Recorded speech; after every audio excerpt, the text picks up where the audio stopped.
In this special episode of BeerQuestTV, we bring you an interview with Chris Maestro, the mastermind behind BierWax. As of January 2024, the location which this interview was recorded at has undergone a transformation, bidding farewell to the cherished name. This interview not only captures the essence of the craft beer and vinyl haven under its former name, but also serves as a time capsule, preserving the unique atmosphere and memories associated with BierWax Queens. Rest in peace.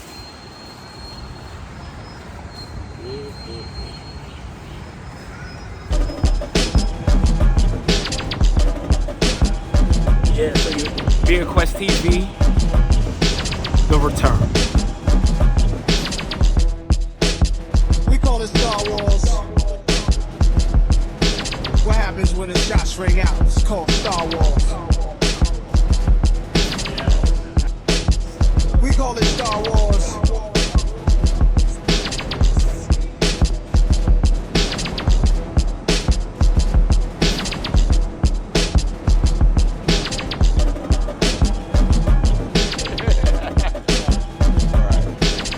Cheers.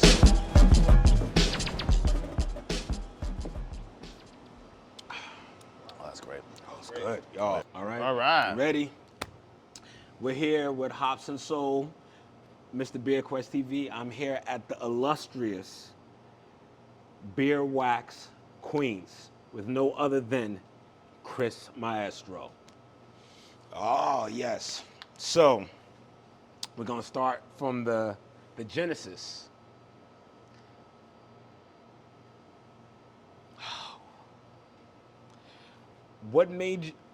How did you come up with the concept for BierWax? So the concept really came about years ago. We're talking about 15, 20 years ago. And it was really a trip to there's many steps, obviously, along this journey. And I would say the first step was visiting a cigar lounge in Hong Kong, out of all places. My friend was living out there. He was like a college roommate, very close friend of mine. He started working in Hong Kong.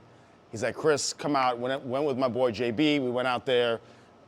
First time in Asia, so it was just mind-blowing in general. But he was a big cigar fan, so he's like, yo, we gotta go to this lounge bar. We're gonna sit out on like the patio area, have this cigar, and he's like, but you gotta try this beer. At the time, I was used to drinking Coronas, Red Stripe, Heineken. If I had beer, those were my beers of choice.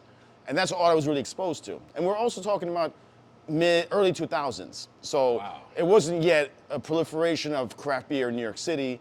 So that really was what was around. So had a cigar, get a Samichlaus beer in a bottle. It's an Austrian brewery. Samichlaus is officially Santa Claus because they brew it to be released, I believe, on Christmas once a year. And it's an Austrian brewery. They've been brewing Samichlaus for a long time, but it was known at the time as the strongest beer in the world. So at 14.5, drinking one, I was like, oh, damn it, I'm buzzed already.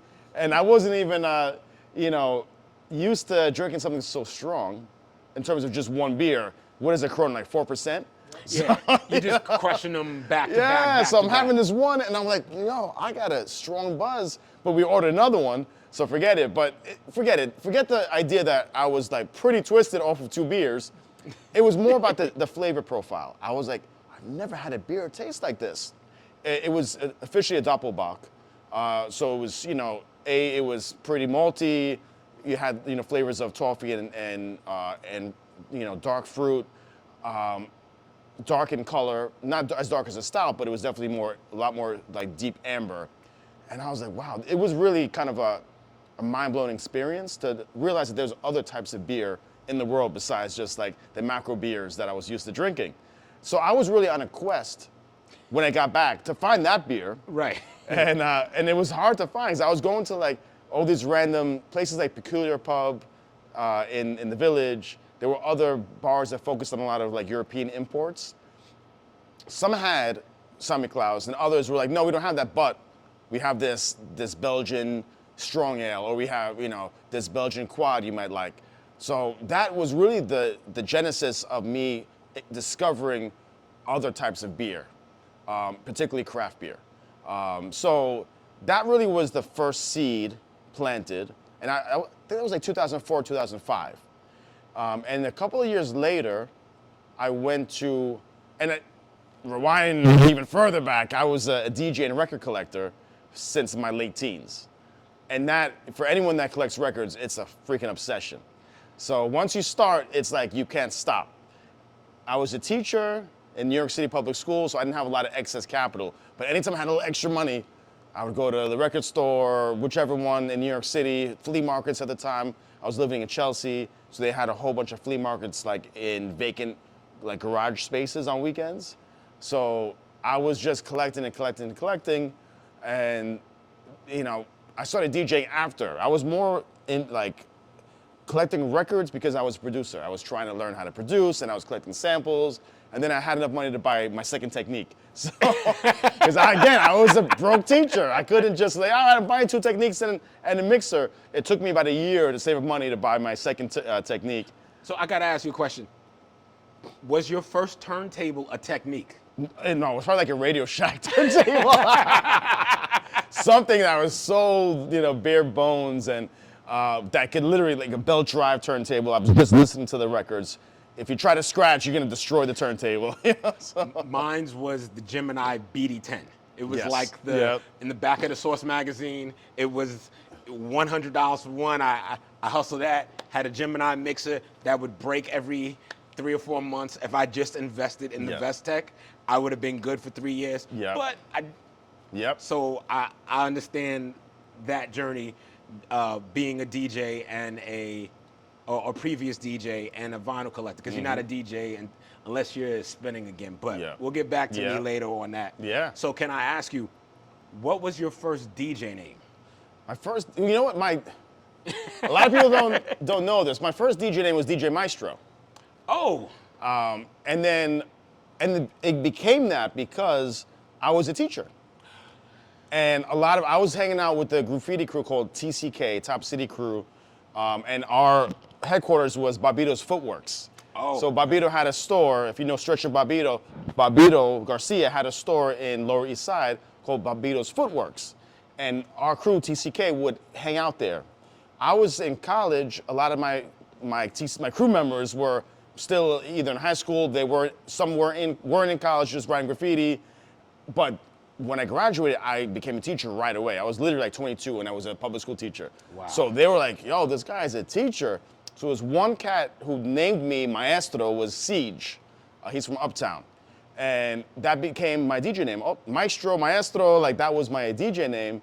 And then I just started throwing, Chris Maestro as my name. So that became really my only DJ name from the get.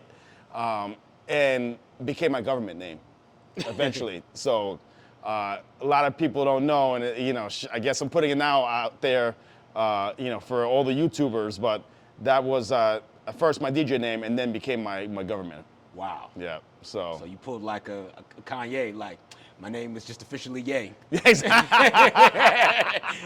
It's attached to a social security number. Yeah. This is what this it is. Yeah. My name is my name. Right.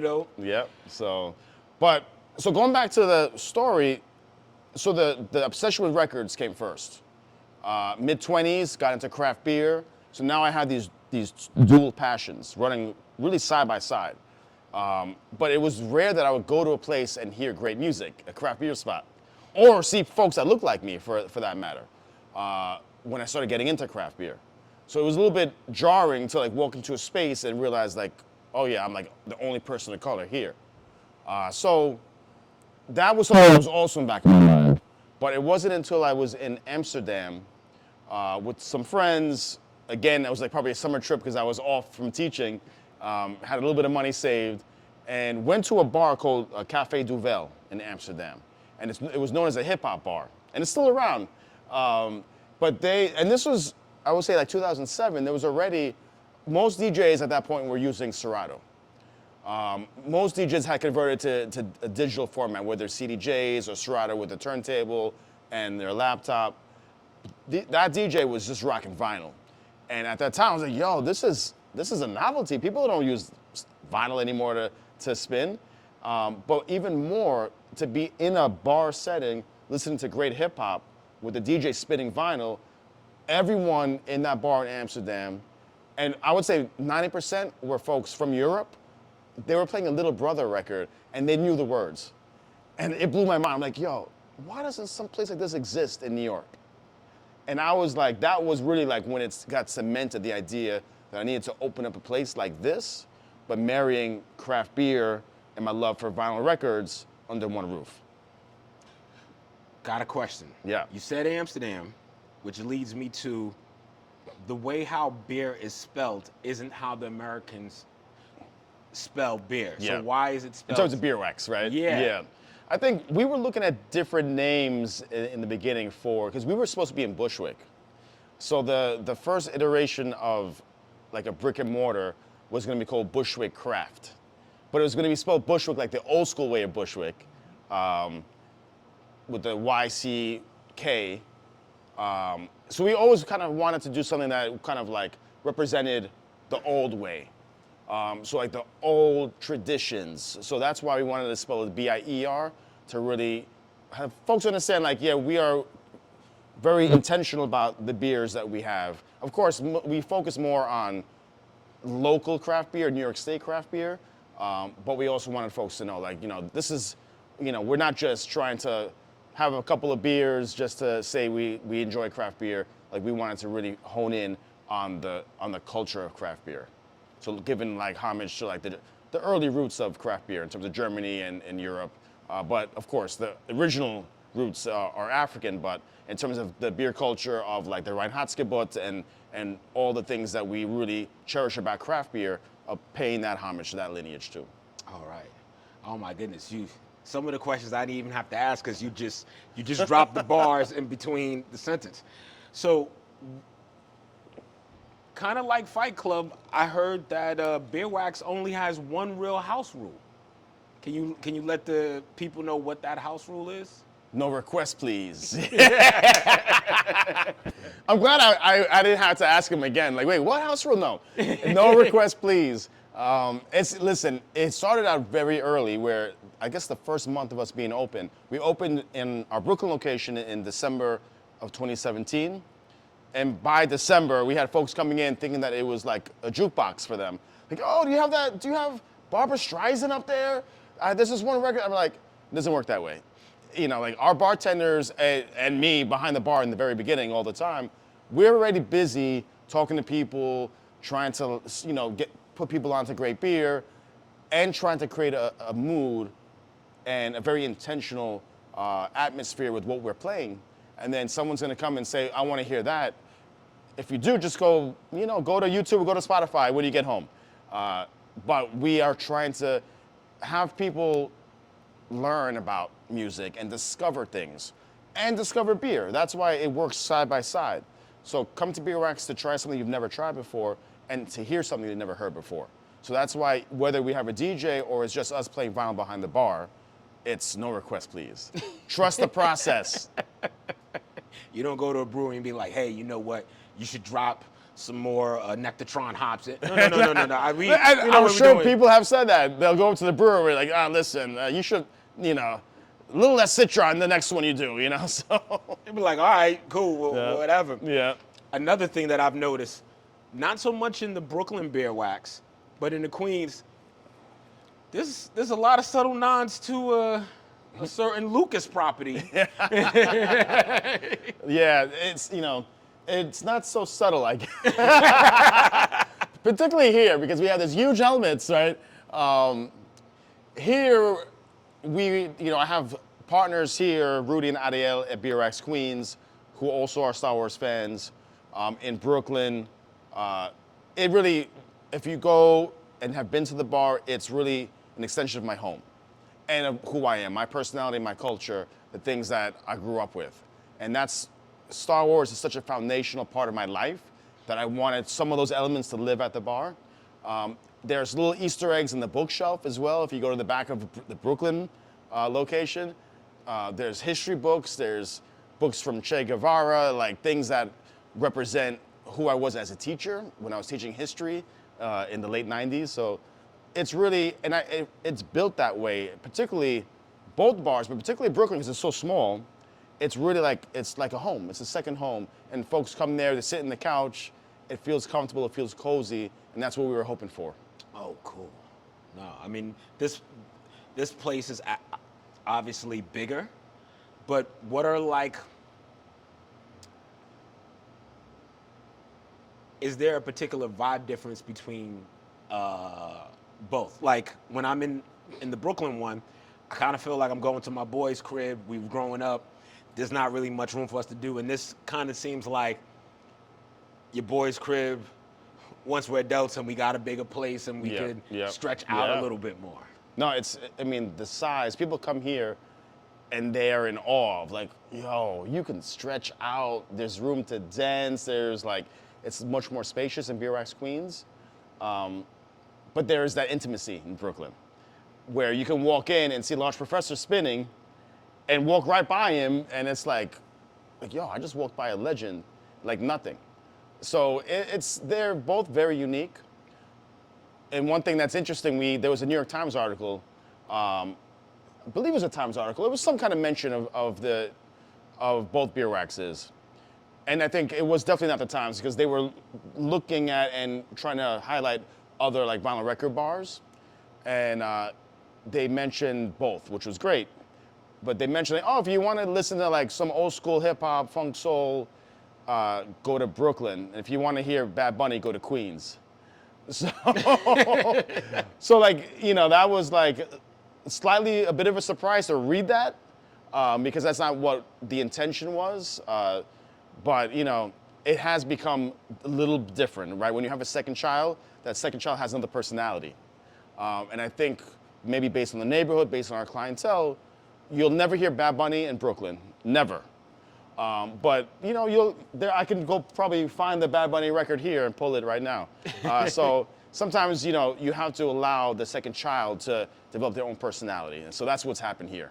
I mean, but that's good. You know, there's nothing like when you see two brothers who are exactly the same, it's weird.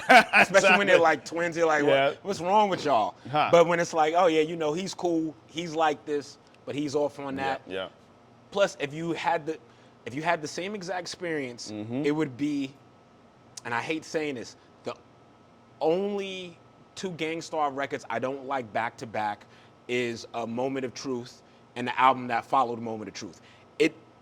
Both were great, but Moment of Truth was kind of like Premier was in the zone. Yeah. And the album right after that, I felt like he hit the same notes. It doesn't mean bad, but it wasn't, what are you doing? What's the next evolution? So sometimes maybe that this is the place for, oh, you may hear Bad Bunny, but it's going to be on vinyl, right? Yeah, exactly. It's always on vinyl. So that's the one thing, whether, you know, our DJs in Brooklyn always spin wax. Here we've had, you know, ultramagnetic MCs perform. Because of the sheer size of the space, we're able to do other things that we can't do in Brooklyn. So part of the different personality here. Are you DJing exclusively for BierWax, or are you hitting up other spots? I feel like I'm exclusively the DJ for the New York City craft beer community.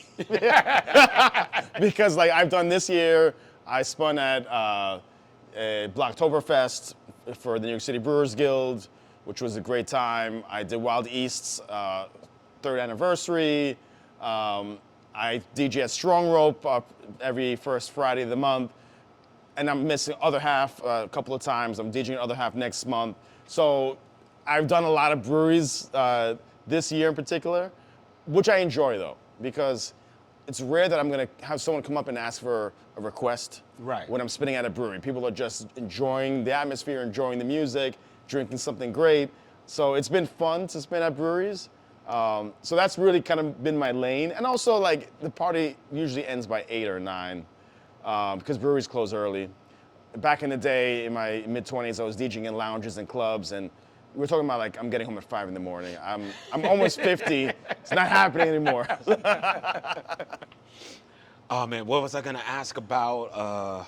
Shoot, the question was about DJ, hold on, let me go. I'm looking at Yeah. my paper. I'm not even. It's all good. Not even We going can edit to, right as yeah, we could edit as we go.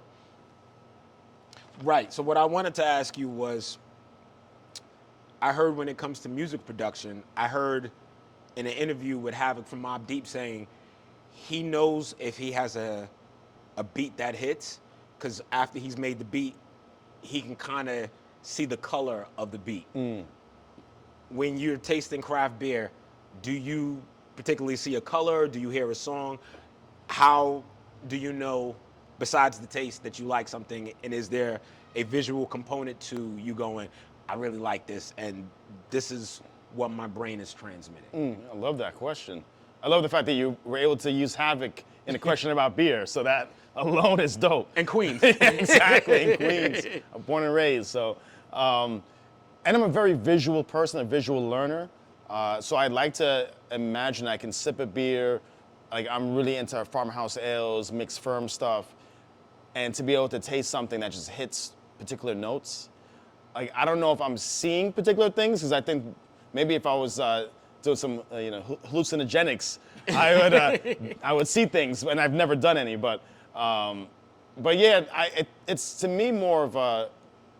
It could be more like bringing back memories of certain things. If I tasted something like that, I would be like, oh yeah, I was in such and such place, or at this particular brewery and it had that. It tasted a little bit like this, where there was the same yeast that they used, or if it's something that's along the lines of an IPA, like, oh, that's kind of the same hop profile that I remember. So it's more along those lines than being visual in the experience of tasting. Right. But I love the multi-sensory element of beer. It'd be great if I was tasting something and heard a song, That's my relationship with beer, Yeah. because I couldn't. There are people who are experts and can go, this hop. I've seen them. This hop, a goat from the side of a mountain pissed on it, and then another goat pissed, and then you could tell from the fermentation. And I'm like, I can't do that. Yep. But when I taste something I like, I'm relating it to something I like, and I'm a big fan of music. I mean, that's what also attracted me to the whole aesthetic of BierWax is everything I've done in my life has evolved around music. When I was a web developer, I couldn't afford my MPC. I learned I was a DJ, I learned how to make my own website. I couldn't pay anyone.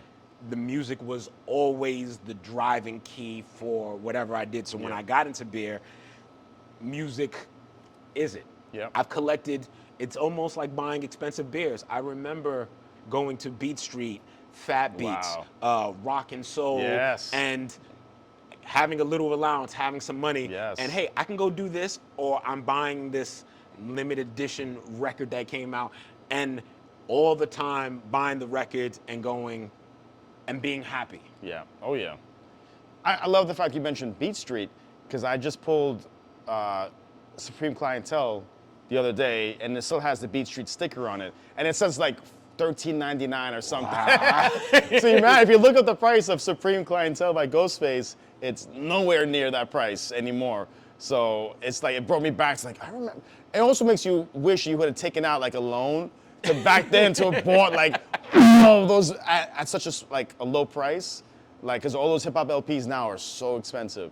But yeah, no, I'm sorry, tangent, but No, listen, it was so great. Look, trust me, in the early 2000s, oh man, now this is bad and it's making me sound bad. During the Napster days, I was one of the first people within my friend group to have a CD burner. So a homegirl of mine had a friend who worked at Ruckus. So man. she would never introduce me to her, Yeah. but it was like, my friend wants this, this, and this, and tell me the vinyls you got. So I have like a whole collection of That's Ruckus great. based on that. And Oh, then like man. 10 years after everything blew up, it was like, hey, this is Michelle. Oh, this is the one who worked. Oh, She was the Michelle from plug. Ruckus. We could have sped this up. And my friend was like, yeah, we're not letting you, then you would have X'd me out. So. yeah. Oh wow. So I'm gonna ask a question wrapping up the BierWax experience, and then I'm gonna hit you with a random hip hop question. All right, let's do it. So the first thing is there a possibility, 5 to 10 years, that there's an international BierWax establishment? I would love for there to be a BierWax at really the mecca of the jazz kisa movement, of what now a lot of people are calling these hi-fi bars, which I don't think BierWax is a hi-fi bar. We're a vinyl record listening bar. But to open one up in Japan, in Tokyo, would be incredible. It would be mind-blowing. Just to think that, and we went, once we hit a year, we visited Tokyo to visit and pay homage to the influences, the inspiration for our bar. My wife and I went, and we were just sitting in complete awe in places that were small. And the owner was there in front of you. It's always usually the owner working until their retirement age. And that work ethic and that attention to detail and the love and the passion for picking this record. And we found so many records that we were just listening to that we were like, oh my God, not Shazamming, but like writing down the names and stuff. We wanted to be in the moment as much as we could, but to have one in Japan would be a dream. And I just love Japan. When we went, only been there once, but it's such an incredible place. So I would say that is the dream. I don't know if the dream will ever happen, because even this location, to open up a second that is slightly out of your grasp, because I'm not here as much as I am in Brooklyn, like I said, takes on a life of its own, slightly different. So it gives me somewhat a sense of pause to open up something so far. I've had people ask me to open up locations in LA, Atlanta, other places.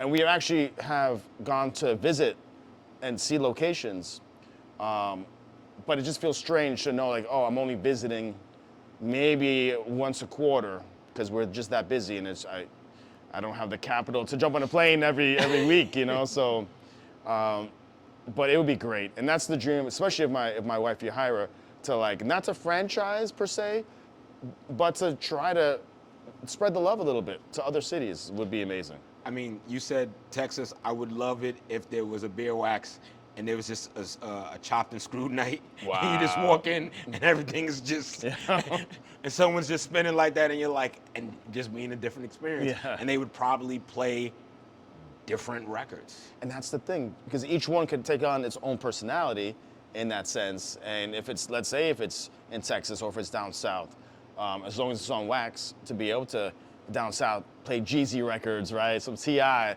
and other things that are really native to that region, but still there will be things that are just like, this is what you have to have, the black bar top and then the subway tiles and and the letters, we would make sure that certain things are gonna carry over to all the locations. So now I'm gonna end. Random question, because I've come on the 30th year anniversary of Midnight Marauders and Into the Wu-Tang. And since we're in Queens, it's going to be a Midnight Marauders question. I know you know him, so this is just my random questions. Do you think Large Professor dissed Pete Rock on Keep It Rollin'? So we talked about this last time. He dissed their other members, but did he throw a shot at Pete Rock? I'm gonna recite the lyric. Please, and I want to say, because I would say no, but then if you recite the lyric, then I'm like, wait a second. So he goes, so after the projects, the PJs, FM2 DJs, the solo mission, I had her in the ill position saying, Large, you the soul brother that I like to F for the rest of my life. And I'm going, when we think about soul brothers, brother being Pete Rock, it would almost be like if I was rhyming and I was like, yo, but I'm the top maestro. And it was like, but I thought you. But I'm the exactly. Yeah. So interesting. I never decided, Yeah. and it might not have been beef, but it might have been producer beef. Like, yo, I'm dope. But I was just curious, like no one ever brought that up. But I'm like, Soul Brother #1. Yeah. Like, and if you think about the time period, right? This is Pete Rock and CL Smooth really kind of like bubbling up and doing their thing as well. And Pete Rock just having a name as the #1 illest, remix producer. So, and being up there with it was really at the time, and still to this day, when you talk about the goats of production, you always, of course, Premier, Pete Rock gets mentioned. Large Professor sometimes doesn't get mentioned in that top 5 of producers, right? So he maybe was like, you know what? I need to let them know that I'm still here. Yeah. I mean, considering that he is pretty much, if I'm correct, I think he Quincy Jones Illmatic. He didn't do all the beats, but he was like, I'm gonna let you in. Executive producer. But he kind of Quincy Jones it, and I know it almost gets brushed under the rug, but that's kind of dope enough to say I need the project to be better than just me doing it all. So I need all the heavy hitters and them going. But like I said, listening back, I was just like, yo, that sound kind of like a slight. It could be. I mean, I don't know when I do see Large Pro, if I would ever have the audacity to ask him. Right. But maybe I will, and I'll let you know. Oh my goodness, that's good. Thank you again for being a part of this. Pleasure. Oh my goodness, thank Chris, you. thank you. All right. Oh no, it's